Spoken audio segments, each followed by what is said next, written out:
Well, hello, and welcome to this event with the Center for Missional Leadership at St. Andrews Hall, part of the Vancouver School of Theology. We're here to celebrate the launch of Tim Dickow's book, Forming Christian Communities in a Secular Age. This cultural moment and our Christian response. It's just out with Tyndale Academic Press. My name is Jason Biasi. I teach preaching here at the Vancouver School of Theology, and I'm glad to be your host. And I'm here with the author whose work we engage today, Tim Dickow, an associate here at the Center for Missional Leadership after being pastor of Grandview Church in East Vancouver for 3 decades. I'm also with 2 guests from other parts of Canada, luminaries in our country. Juno Award-winning artist Shad Kabongo, former host of Q on CBC Radio and host now of Hip Hop Evolution on Netflix, is joining us from Toronto. And Anna Robbins, president of Acadia Divinity College in Wolfville, Nova Scotia. Welcome, friends. So I love the format of this event. I've done book launches myself where I just read from the book and then afterwards I feel foolish. Well, why didn't I just trust that they would buy it and read it for themselves? They didn't need me to read my own book to them. So Tim's idea for this is to talk with leading church practitioners and intellects about the mess we're in. What is this cultural moment and what the church can do about it? So as participants, if you have questions, please enter them in the chat, and the Dean of St. Andrews Hall, Ross Lockhart, will curate those. And if we have time, we'll ask 1 or 2 of those questions at the end. But for now, the first question goes to Tim, who's brought us together today for this event. So Tim, congratulations on the publication of this, your second book. After plunging into the Kingdom Way, which is a favorite of mine on ministry. Can you tell us a little bit about what you're trying to do with this new work, Forming Christian Communities in a Secular Age? Well, thanks, Jason, and thanks, Anna and Shad and Jason, for being here, and thanks to everybody else for joining in on this conversation. You know, for the first decade that I was at Grandview, I kept asking, why is it so hard to form a community of people who seek to live out a holistic vision of God's restoring mission in the world? And when I first read Charles Taylor's A Secular Age, I kept thinking, okay, he's describing people in our neighborhood and he's getting at some of the reasons why it seems so easy for people to ignore God or to believe that God doesn't exist or that God's inactive in the world. From his notions of the buffered self to the immanent frame, they were all very illuminating. And then as I began to think about other powers misshaping life and blocking this full vision of God's restoration, like autonomy and consumerism and racism and inequality and human-induced climate change, in preparation for a doctoral course I taught, the challenge of the church became clearer before me. And I wanted to describe that challenge because I think it's good to know and name what we're up against. But I also wanted to propose a different response where we're creating churches that neither give in to these powers on the one hand or just give up on God's mission and pursue social justice apart from the kingdom of God on the other. So I was trying to answer my own question: how can a church resist these powers and be formed by Christ to have a deeper shared life and common practices and live a more porous life in their neighborhood, seeking its well-being and flourishing? Wow, that's all. Well, and friends, I'm envious that you're going to get to dip into this book after hearing this conversation. Anna, it's an honor to get to talk to you from across Canada about this book. I'm curious, from where you sit as president of a theological college in the Maritimes, does this conversation feel a little too West Coast? I mean, we're talking about Christendom being gone, et cetera. Does it seem quite as dead where you're sitting in the way that we're presuming in this conversation? I think that's a funny question, if I might say so, because when that question was mooted previous to this conversation, I laughed heartily because I wondered if people out west wonder if Atlantic Canadians live in the little house on the prairie kind of world. And maybe you caught a picture of that and thought that we were ready to head into town with Pa. But in reality, Atlantic Canadians experience post-Christendom just like every other Canadian. These are influences that have swept across the Western world from Western Europe across the UK and into North America, not quite as much yet south of the border, but coast to coast in Canada for sure.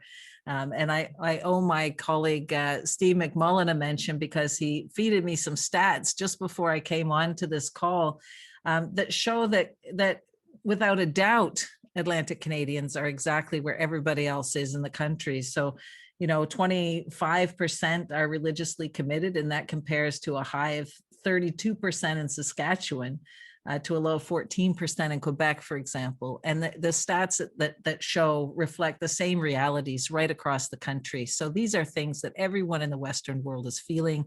What Taylor describes and what Tim wrestles with is what all of our churches are facing. And I think that's the relevance of the book, without a doubt. I'd love to hear if you have a quick comment about what you see churches doing faithfully in your setting to respond to these pressures. Yeah, I think that's a huge question for our churches right now. A lot of things that are happening at this moment in history are going to set us up either for success or failure in the coming 5 and 10 years. And some churches, I think, are getting it, and they're going to get it because they're focusing on the right things, and they're not getting hung up on the things that distract them from the heart of the mission of Jesus Christ.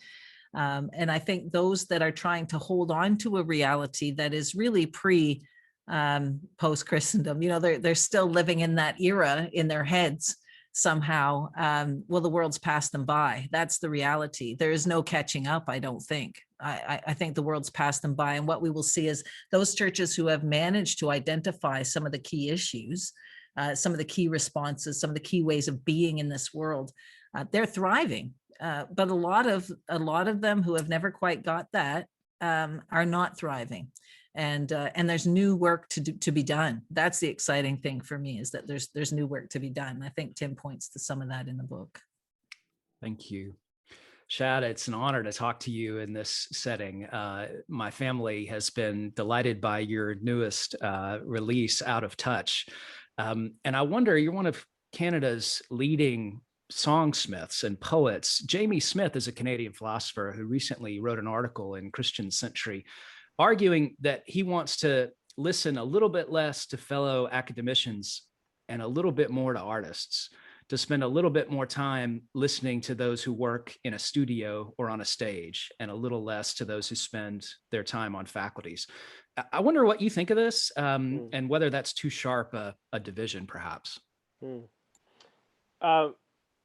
Yes, certainly there's value in both, right? I think what we do in music and in the arts is try to express a kind of emotional truth, right? And that's really what we're following, and there's information there, right, in our feelings and in our experiences, and trying to just communicate the emotional truth of that. And then, of course, deep thinkers, there's a lot of value in that, and thinking through all the complicated problems and systems that we live in.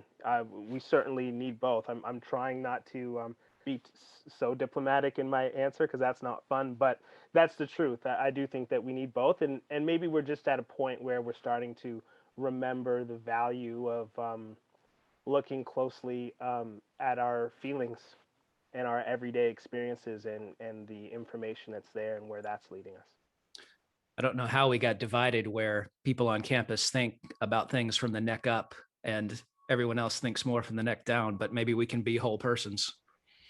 Yeah. And maybe that's what, is it James who wrote that? Yeah, article? James K.A. Smith goes by Jamie. Yeah. Yeah. Brilliant guy. Maybe that's sort of what he's pointing to. It was a really poignant article, because he talks about his own, deep emotional experiences, right? And how that was saying something, and how that was saying that the answers aren't all up here. It does require both.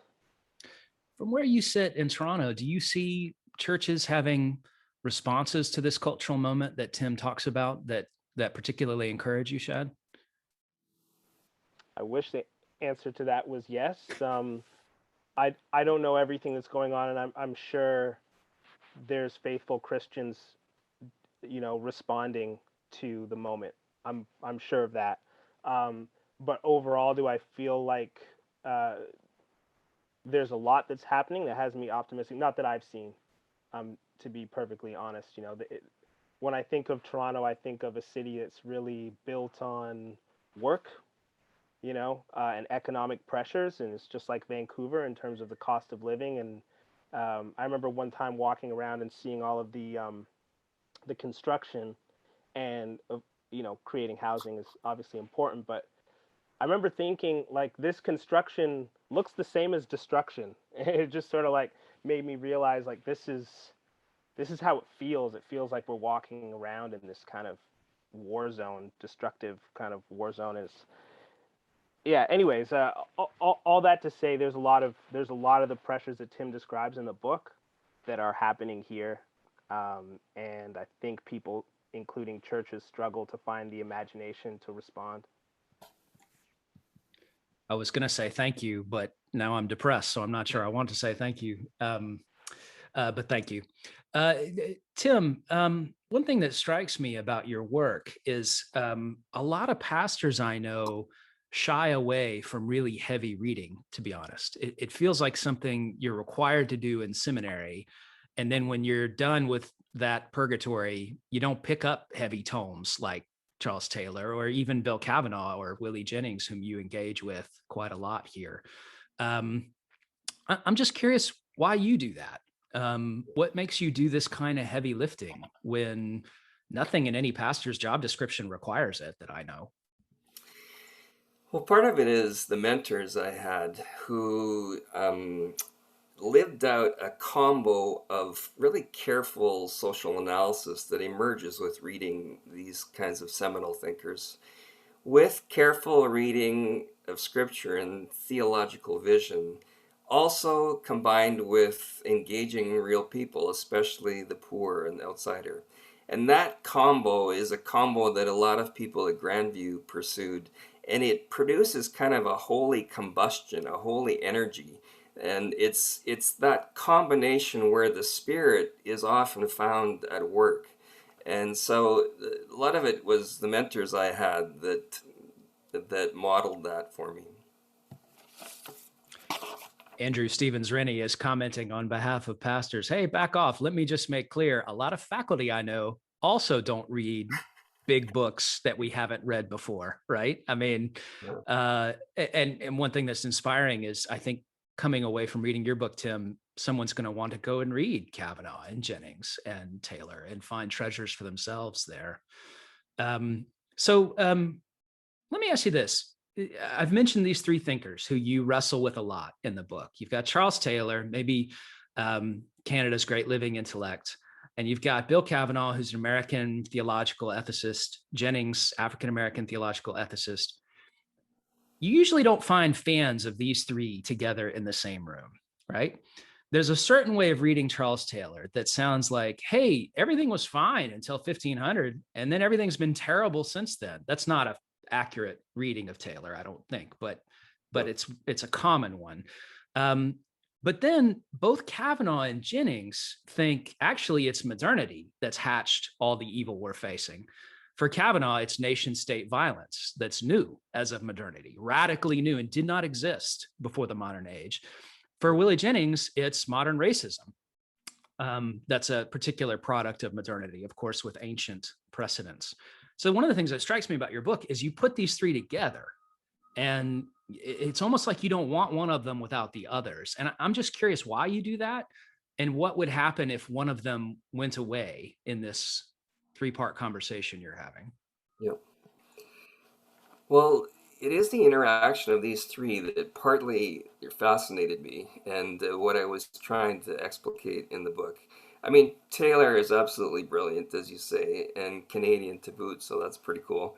And he really paves the way for me by showing how secularism is not inevitable.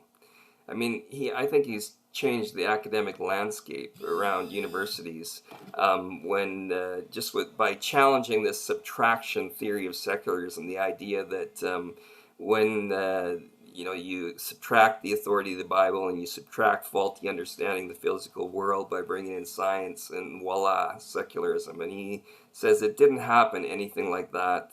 And many of these moves towards secularism were moves made within theology and the church's practice.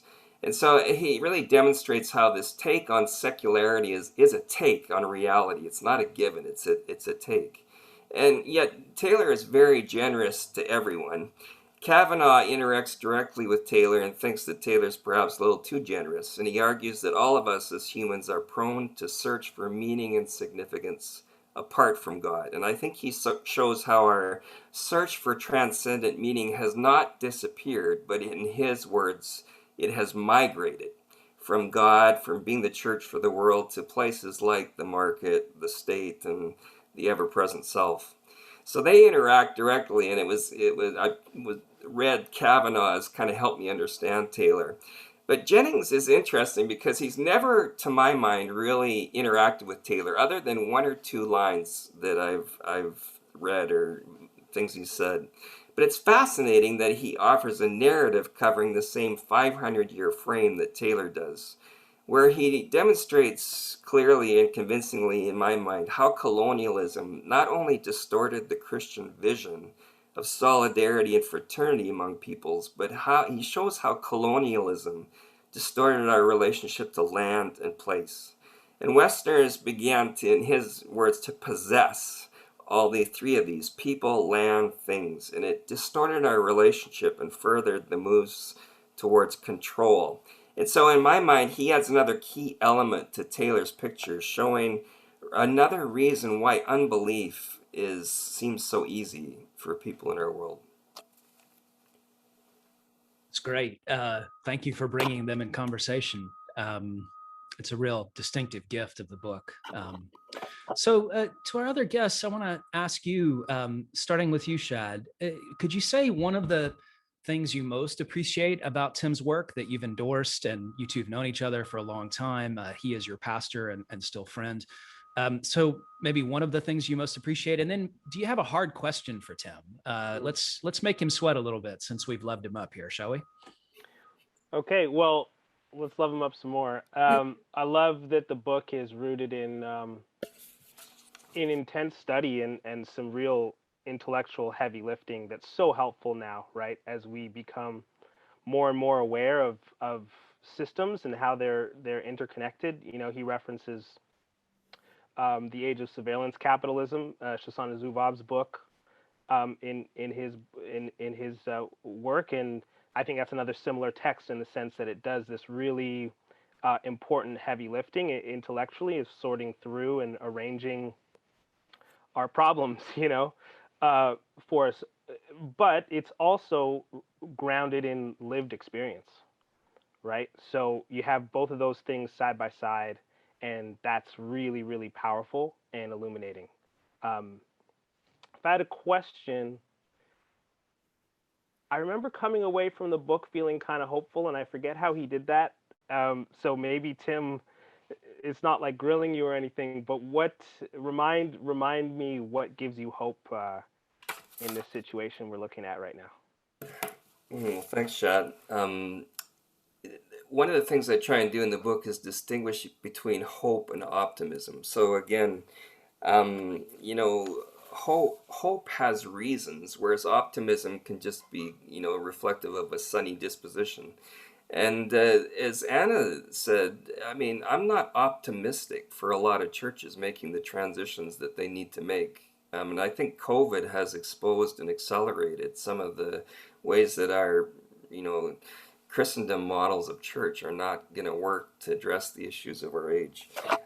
So I think there's a difference for me between optimism and hope. For me, hope rests on something, and it rests first of all on a God who is a restoring God, bringing life out of death. I think that's our ultimate reason for hope. But for me, it also rests on watching Grandview become a community that could respond to these issues. And there's something about when you start doing this together with others that you begin to gain a certain resilience that, we can respond to these powers, and nothing is really too hard that we can't do something. And I think that is another reason for hope. I mean, my own journey in these last 2 years of recovery from addiction and from burnout too have been part of the reason for hope, is just seeing, oh yeah, God can bring change into my life too. And so I think all of those are, they become pointers towards hope, which again is different from optimism. Thank you, Tim. Anna, same question over to you. Maybe a thing you most appreciate about Tim's newest book, and a hard question for him.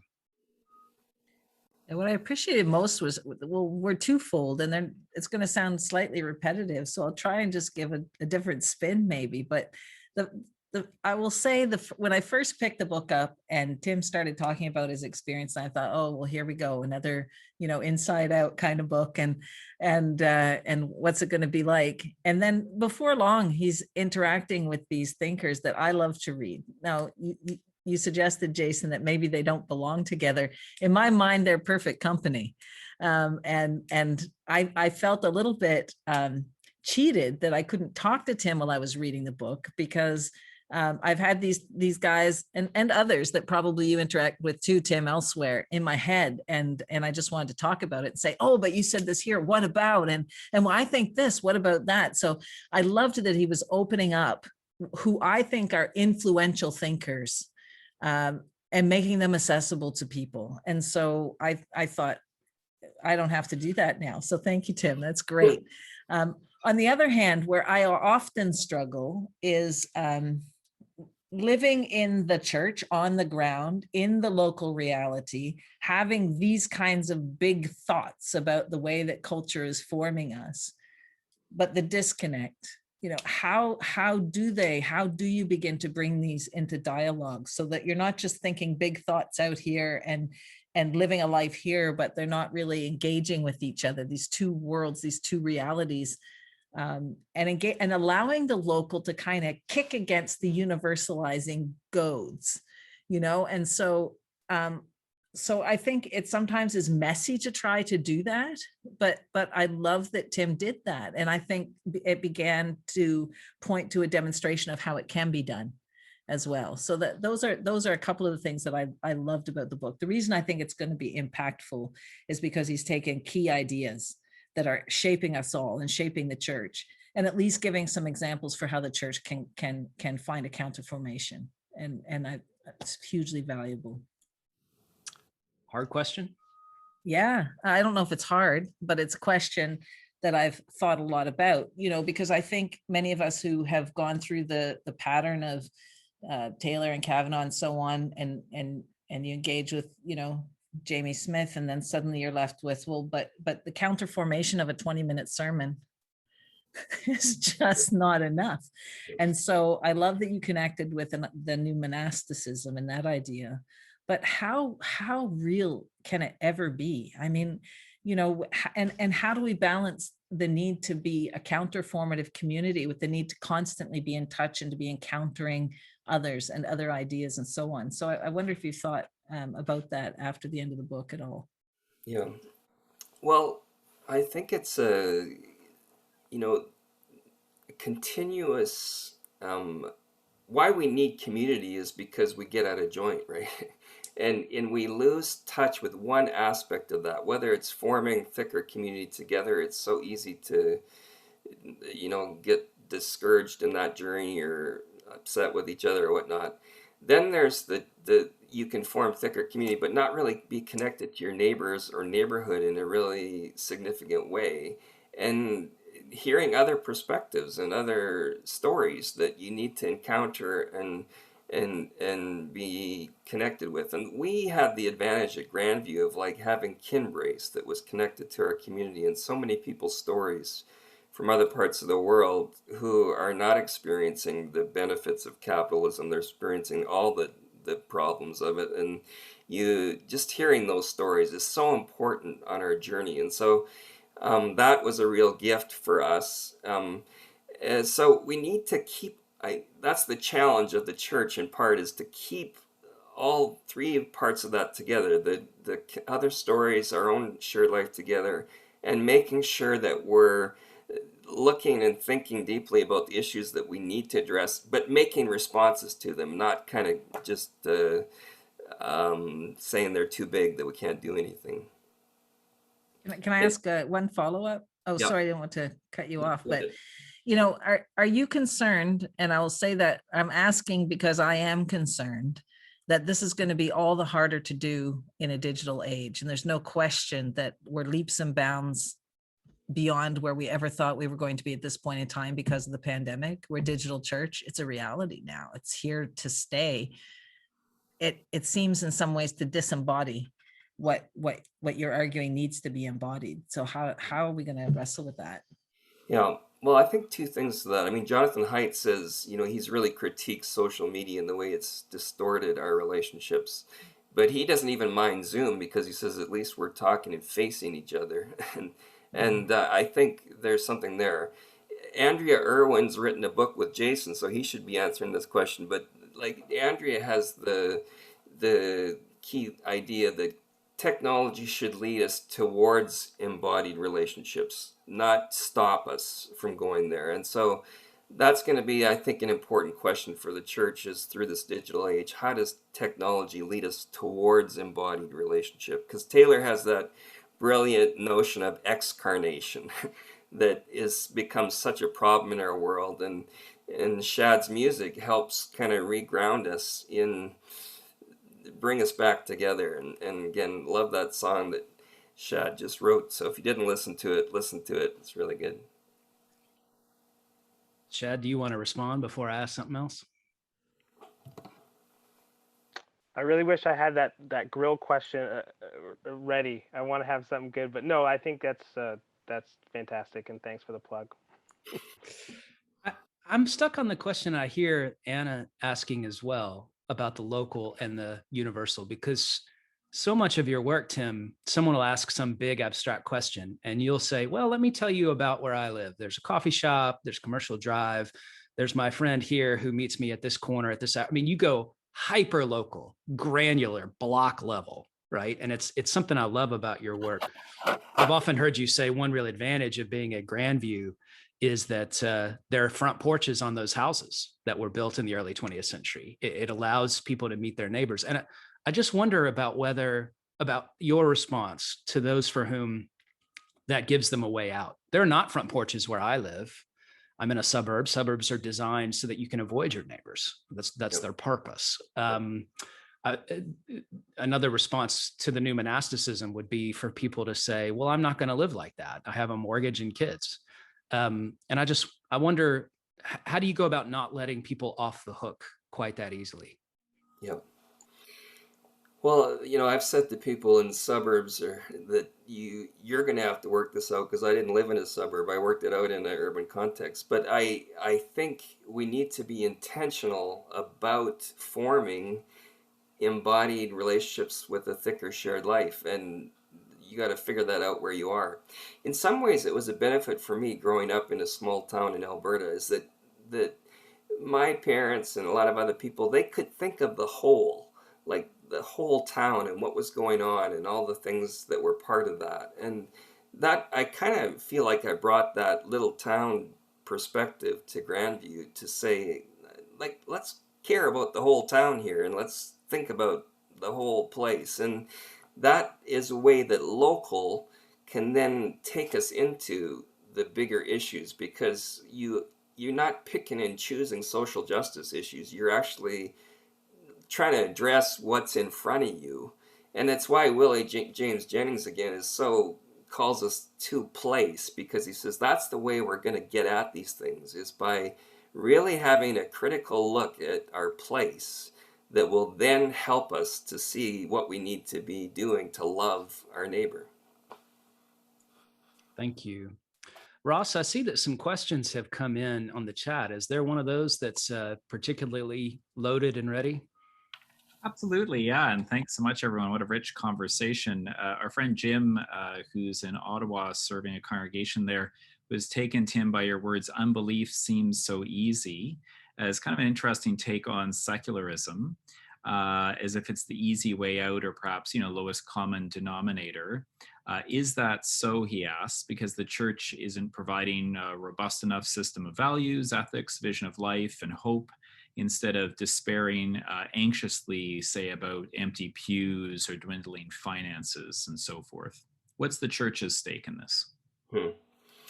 Well, I think, again, Taylor is so helpful for helping us all to see how it's so easy to ignore the action of God in the world, to act as though God doesn't do anything. And so his work is so illuminating on that piece. I think Jason and Ross and I's colleague Richard Topping is really good at talking about theological imagination, and I think the church does have an opportunity in an age of this kind of malaise that Taylor describes to say, here's the possibility of what the world could be like. And as communities start to live into that vision, however imperfectly we do it, it can be a starter for thinking about a different kind of world and something to talk about with our neighbors. And so Newbigin's idea that the church needs to be the hermeneutic of the gospel in a post-Christian age makes a lot of sense to me. That communities that are really grappling with these issues with their neighbors can begin to be a pointer, a sign towards a different kind of world. That's great, Tim. Thank you. A follow-up question for you, Tim, and also for Shad and Anna, because Tim, you're talking about the action of God. I'm wondering specifically about our cultural moment around race and culture. So I'm thinking about the protests after George Floyd's murder last summer, BLM protests, not just in North America, but across the world, and Canada's similar wrestling with our history over Indigenous peoples. How do each of you identify the hand of God in all this? And to give some contrast, I mean, some see this as sort of lawlessness in the streets. Some see this demand for justice and the impatience in the demand for justice, a movement of the Holy Spirit. How do we parse all of this? I'll let Anna or Shad take the first shot at that one. I mean, I would say very simply, any movement towards justice is a movement of God, right? And that would be my answer to that. To put a simple answer to it, I think maybe a more robust answer would be that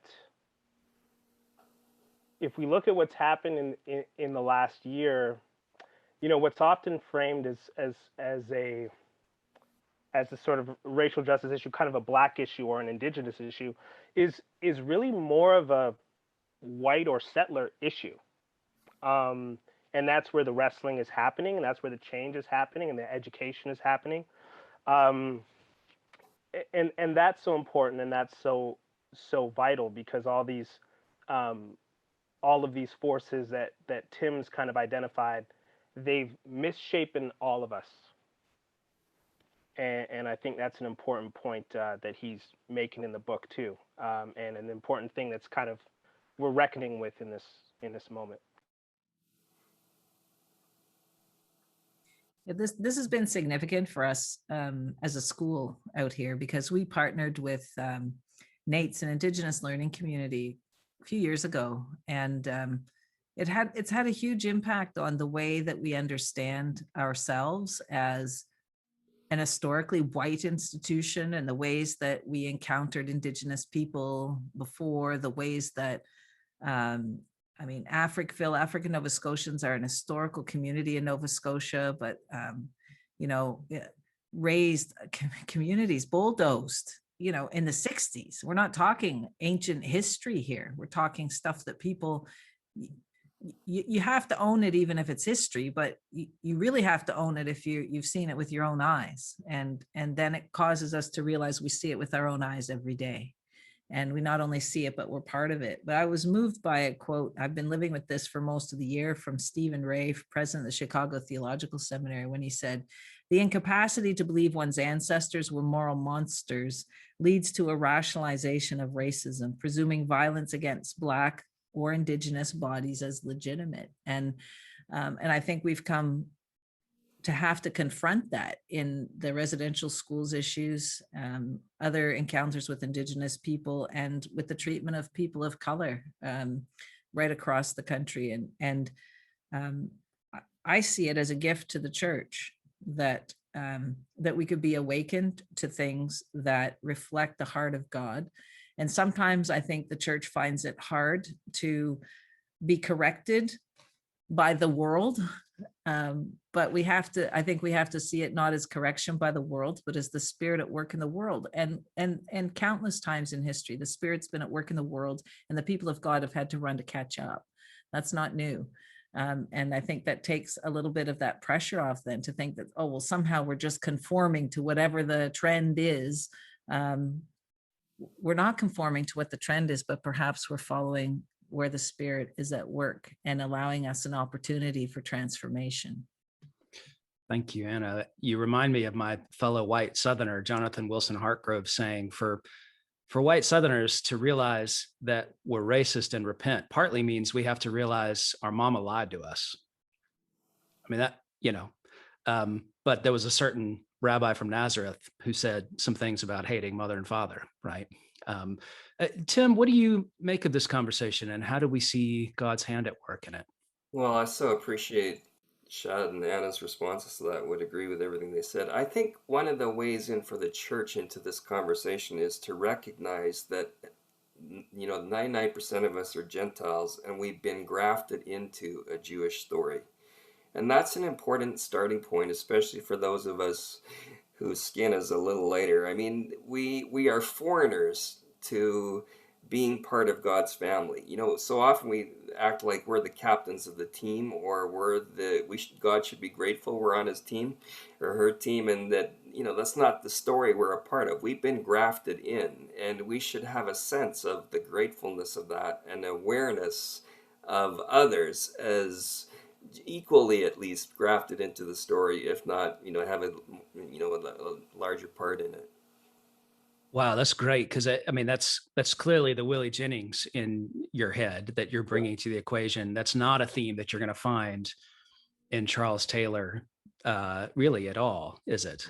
No, it isn't, and that's where Taylor does kind of sit with that broad gaze, and that's one of the dangers of that the whiteness that Yes. Will challenges, is to think that we have a handle on it. We can see everything from our vantage point clearly, and that's not true. And it's again why we need to be in relationship with people who have a very different experience from us. And again, for our experience at Grandview, that was such a rich part of our journey. You remind me too that one thing Jennings' work does is it takes away a common white liberal response to racism, right? That says, I don't see race. It's not a thing. I ignore it. Because Jennings says, okay, that's fine. God has a favorite people in the world, Israel. God plays favorites. The miracle is that by the grace at work in Jesus Christ, even Gentiles get to sneak in sort of through the back door and be part of God's people. I just wonder if you could say a bit more about that theme from Jennings and how it's influenced your thought. Yeah, well, I so appreciated that piece of his thinking, because this is where humility, I think, is such a way into these issues for us. If we recognize our place as creatures and fellow creatures with one another, that this is a way into these issues, that we're not coming as the managers to kind of solve everything. We're coming to participate in seeing how the Spirit is going to bring transformation in all of us. Thanks, Tim. Ross, I see questions have come in, but of course I haven't been able to mind them. Do you have one that's particularly helpful? That's why I'm here. I'm Zoom boy watching the chat box. And great questions. Thanks everyone for participating. Grant had a question around preaching, and your preaching at Grandview, Tim, around transformation and formation. And it makes me think about, in our conversations, often you speak about kind of the catechetical role of the congregation to form not only individuals, but a thicker, more porous community life together. So I have a hunch there's a few congregational leaders on this call wanting to hear from you in light of this book. What should they be doing to form that thicker, more porous community in their preaching and their teaching and so forth? Thanks, Ross, and thanks, Grant, a good colleague of mine. I think when I reflect on Grandview's gathered weekly worship, there were two things that really stand out for me and other people that I talked to and named in the book. The prayers of the people, like, this is where we brought the world before God and our lives before God, and people named very honestly what they wanted to bring to God, and there's something really powerful that. The other was the weekly celebration of the Eucharist, and just, again, it put us in our place as people needing the grace of God ourselves and needing to be brought back together and reconciled together, needing to be sent out into the world as part of God's people again. And so those two practices were really important. And the Protestant focus on preaching as the apex of the worship, that needs to be balanced out a bit more, I think, in part. Having said that, preaching is different from teaching, isn't it? Like, preaching is about naming the action of God. And in a world where we struggle to see God's action, or where people think of God's action as only in the miraculous, rather than the way this sacramental vision of God weaving God's work into the actual everyday of our lives, we need help to discern and see that, and preaching is in part about naming that. So I think preaching is important in that way. It's just not everything. That's great. Thank you. Ross, is Can there? I respond to? Could I just hope you will, respond please. to something, Jason? Because this part of the conversation is reminding me a little bit of a favorite passage from Marilyn Robinson's Gilead, and where the character John Ames has prepared what he calls his best sermon ever, but he burned it. Does anybody remember that piece of the book? And I love that because he was so passionate in preaching against the war. And how could these kids be sent off to war and they get the flu and die? And this is what his parishioners were asking him about. And he wrote this sermon all about swords into plowshares and, the big stuff and the consequences of ignorance and courage. And maybe by getting the flu, the Lord was saving them before they could go off and kill their brothers and so on. Their deaths were a sign and a warning. I mean, this great passionate sermon. And I love this, how he says, it was quite a sermon, but my courage failed because I knew the only people at church would be a few old women who were already about as sad and as apprehensive as they could stand to be, and no more approving of the war than I was. And I wish I kept it because I meant every word. It might be the only sermon I wouldn't mind answering for in the next world, and I burned it. But Mirabel Mercer was not Pontius Pilate. She was not Woodrow Wilson either. And I love that because I think sometimes we're prone to think that the preaching of the church has to address all the big giant issues of the world, when people are just sitting there thinking, I need a little bit of comfort today. And I wonder how Tim has responded to that, over the years in his pastoral context. Well, I think a couple things. One is that I think you get at different issues by having different people preach. And I rarely preached more than once a month in our church, and we had great preachers, including my colleagues Joy and Mark, and before that Mark and Emmanuel and Tam and others, and other people in the church. And so there is something important about hearing the Word of God through different voices, and it helps to get at those differences out there.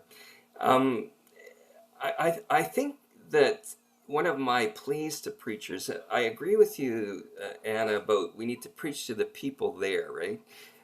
But one of my pleas to preachers is to hold together personal, corporate, and systemic transformation in our preaching, because so much preaching is about me and Jesus, and it ends up not speaking to God's vision and God's action in the world that we need to participate in. And so my plea to preachers is hold all those together and don't neglect any of them. They're all important. Thanks, Tim and Anna. Before I throw it back to Ross for another question from the chat, Shad, I'm wondering if you got something on your mind as we've gone on about preaching. You can't let professional preachers go on about preaching too long. We do it wrong. You know what? When I was hearing Tim talk about preaching, it just made me think about music and writing, and poetry. And to me, it's exactly the same thing. You have to find a way to, speak to people's hearts or speak from your own heart, communicate some emotional truth, like I was saying at the beginning, something profound and profoundly personal, but also connect it to the rest of the world, and beyond that to the transcendent.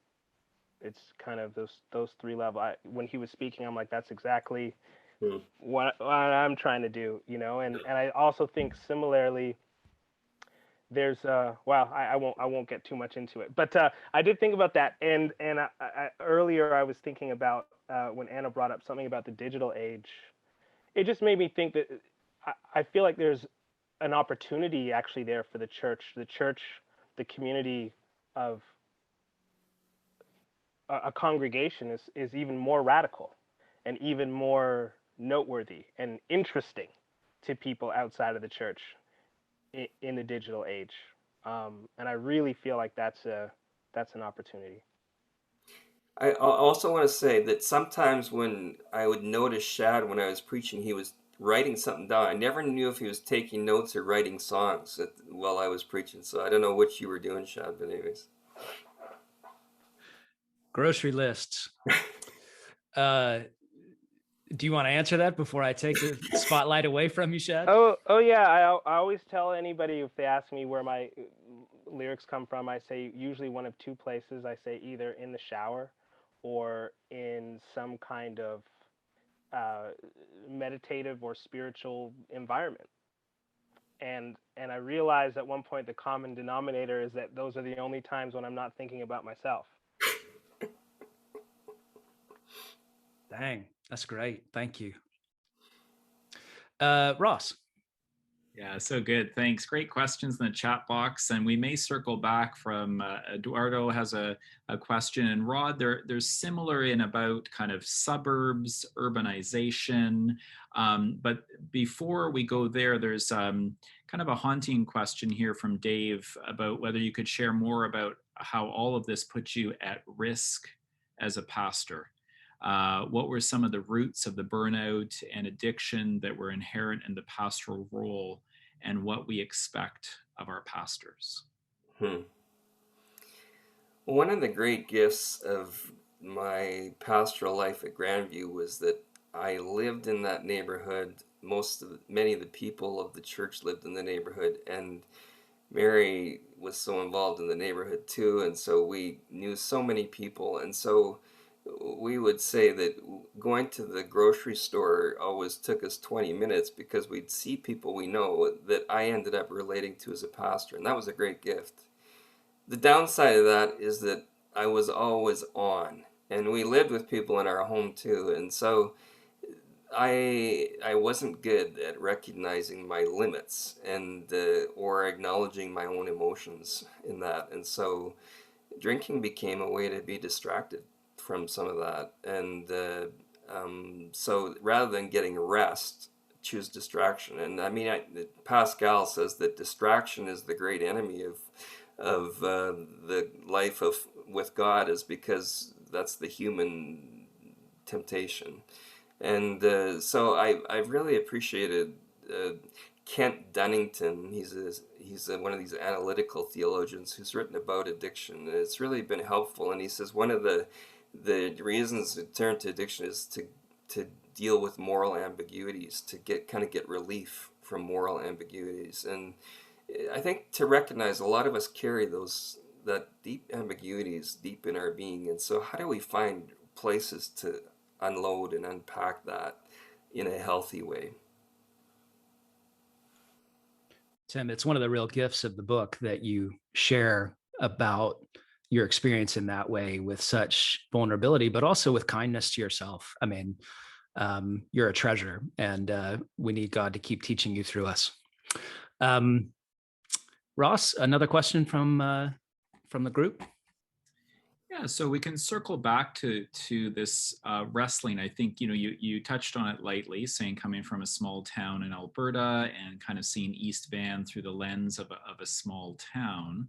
But what are some of those pressing challenges for many of us who live in urbanized areas where we are cut off from our neighbors? I could be cheeky and say, just buy the book. It makes a perfect gift for Mother's Day, Father's Day, or Canada's Day coming up. But there is a lot in here. But what's your initial kind of response? We know in Vancouver, for example, isolation is huge. Vancouver Foundation, in 2 major reports, has really laid this out for us. So how do Christian communities respond when they feel so cut off from their neighbors? One of my, I'll use the place that Shad lived for a while when he was in Vancouver, which was in a house, and there was a house and an apartment, and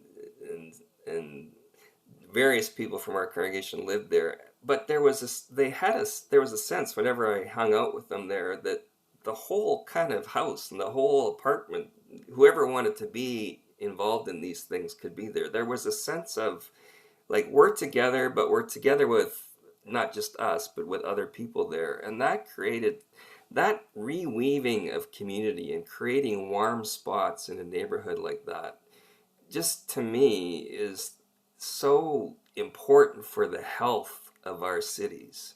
And so I think those kinds of intentional sacrifices that people made to move close together and to live together and to live close together, they, initially when I was talking about that, or other people in our church, it was the only time I preached and somebody came up to me and said, "You're crazy, Tim. That's a crazy idea." But people did that, and that helped to reweave community there. Shad, I don't know if you want to say anything about your experience in that house. Yeah, I think that, well, shout out anyone who's in the meeting right now. I see Jeanette and some other folks that Yeah. we live together, I would say, for a number of years. And yeah, I think it was one of a few ways, Tim, that Grandview and God through Grandview was teaching me something that I think you're on about in this book, which is, again, the local, right? And God kind of constantly, and it still happens in my life, reorienting me towards what's directly in front of me. I don't know if that's a function of being an artist, and so always sort of like looking deeper or looking further. But I feel like that's one way I recognize God in my life, is just constantly orienting me towards who and what is directly in front of my face, and reminding me that that is my real life. And that's something, one way that was done definitely in a profound and lasting way was my time in Vancouver and my time living in the Cotton Club. So shout out again all the Grandview Cotton Clubbers here. Can I ask a follow-up question on this? Because it's beautiful what you describe. And I love Grandview Church so much that we tried several different ways to figure out how to move to the neighborhood so we could get involved. It's a pretty high price of admission to be part of Grandview, right? But you can't afford it. I couldn't afford it, right? But there's a subsequent question. When Rodney Clapp spoke at Duke when I was there to Stanley Hauerwas's class, Hauerwas asked him, "Rodney, how is this not just trying to recreate the idyllic childhood in the Oklahoma Panhandle that was never quite as idyllic as you let on," right? Like, Tim, couldn't someone be dismissive and say, you really are just trying to recreate a sentimental vision of growing up in Alberta in the 50s that never actually existed? I would never ask anything that rude, but someone hypothetically might. I think that's a danger for the new monastic kind of vision out there. We want a nice little community that doesn't have to actually deal with some of the bigger problems, and so I think that's a danger. I was speaking in a class, a seminary class, and a guy from Zambia, when I was talking about thicker shared life together, the gospel calls us to, and he says, Tim, man, we didn't have any choice. That was, everybody lived like that. That was not a decision. That was just the reality of our lives. And it was kind of a, oh, okay, kind of wake up call for me to remember that, a lot of people, we need each other, and people need each other. They have to live close together. They have to rely on each other because this just surviving depends on it. And it's those of us with more resources that have the choice whether to live that way or not. And so we need to be more cognizant of that, so that we're actually not just doing this as kind of a lifestyle choice, but we're entering into the real human relationships and solidarity that Willie Jennings, for example, talks about. Anna, what are your thoughts about that one? I have a lot of thoughts on that one. Some of us have been talking a lot about how the church in many places is sort of the last bastion of community. It's the last thing that's left where you can have authentic encounters with people who are genuinely different from yourself, and where you can be yourself potentially. And how it's often falls short of that, and yet the seeds of that lie there. And it's great when there are examples of churches that manage it. The living together in community question, that comes back to, I think, what I was asking earlier, is how do you balance this monastic push and the need for encounter? And I've always been challenged by, I've had students in London, for example, when I was there, who would graduate theological college, and they'd go off and live in shared house in some of the poorest areas. Intentionally, that's where they went. They didn't just find a church and say, let's live in community, but they sought out some of the hardest places to live, to be in that community. And I have huge respect for that. But I'm also aware that some of the research talked about how those houses would often break down. You can only tolerate each other for so long before, you need a change or a switch. I think part of that, if not all of it, is the pressure, again, of the world in which we live, that has formed us in a way that makes us not good for that kind of, not suited well for that kind of life. And I think it ends up being a constant tension. But I have to believe that the church going forward from here can at least be a place that is a healing community, because with mental health crisis as it is, with the addictions crisis as it is, with the support that people not only need but deserve because they're human beings, how do we as churches, even if we're not going to all live together, ensure that those last bastions of community are communities of healing for people? And that is probably a question that I'm not sure anybody can answer right now. There's short answers, but the long answer, I think we're going to have to just try and live it and see what happens. Just to pick on one thing there, Anna, one of the things that Jonathan Wilson Hartgrove said to me is that what distinguishes your church is that this new monastic vision is held at the heart of the church. And so these many community houses, they don't feel the pressure to be everything, because they're part of a larger community where, and people can move in and out of a house, and others move in, and there's a sense of this isn't the be all and end all. And I think that's been a secret of Grandview, and I think it's one of the ways forward for the new monastic vision, to see these smaller communities as connected with larger community. I need to come out and visit, Tim. That's really what you're saying, isn't it? Yeah, let's do it. Be careful, you'll want to move there. Friends, we're almost out of time. One thing I want to make sure and do is thank everyone. So Ross Lockhart, Dean of St. Andrews Hall, thank you for hosting us. Anna Robbins, President of Acadia Divinity College in Nova Scotia. How can we learn more about your school, Anna? acadiadiv.ca. Come on over and say hello. I'd love to talk to you. Thank you. And Shad, we've had a couple of questions in the chat box about this newest single that we've mentioned. If I don't know where to find it, how do I go listen to you? On Instagram, Shad K Music, or Twitter, Shad K Music. I think Facebook is probably the same. I had a question for Tim, but I see we're out of time. Well, do it, man. I guess I was thinking about all these questions about how, smaller communities. And Tim, I was curious your thoughts about smaller communities within professional circles. Like so much of our lives right now are in our work, right? And we've been talking about the challenges of forming smaller communities locally. What about, within our work vocational kind of spheres?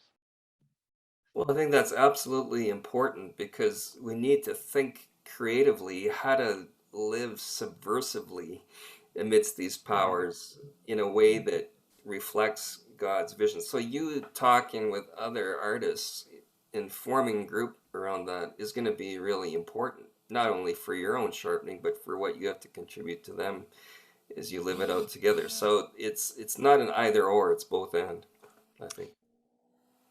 Tim, that was an impressively brief but wise response to a huge and really important question. Shad, thanks for asking it. Tim, finally, you, how do we find a copy of Forming Christian Communities in a Secular Age so we can buy it for all our friends? Well, a shout out to Gord King and Gary Nelson, Rupen Das. They're part of a committee where Tyndale and Canadian Bible Society collaborated to try and help promote Canadian academics and thinkers. And so it's published by Tyndale, but it's found on the Canadian Bible Society website. You can go there to get it.